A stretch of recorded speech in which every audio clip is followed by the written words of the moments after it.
خدا کی قسم مجھے یہ قریش کے وہی شخص معلوم ہوتے ہیں جن کی قریش کو تلاش ہے۔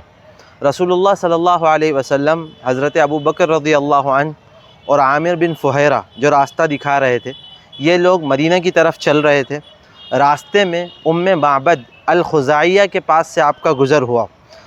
معبد الخزاعیہ کے پاس ایک بکری تھی جس کا دودھ خشک ہو چکا تھا چارہ نہ ملنے کی وجہ سے۔ رسول اللہ صلی اللہ علیہ وسلم نے اس کے تھنوں پر ہاتھ پھیرا، اللہ کا نام لیا، اللہ سے دعا کی، بس دودھ جاری ہو گیا۔ آپ صلی اللہ علیہ وسلم نے پیا، اپنے ساتھیوں کو پلایا اور اس کے بعد برتن دوبارہ بھر کر معبد الخزاعیہ کو دے دیا اور آپ آگے روانہ ہو گئے۔ جب ابو معبد الخزاعی تشریف لائے اور انہوں نے برتن دیکھا تو معبد سے پوچھا۔ معبد نے بتایا کہ ایک ایسے مبارک شخص آئے تھے اور پورا واقعہ سنایا۔ ابو معبد الخزاعی نے کہا، خدا کی قسم مجھے یہ قریش کے وہی شخص معلوم ہوتے ہیں جن کی قریش کو تلاش ہے۔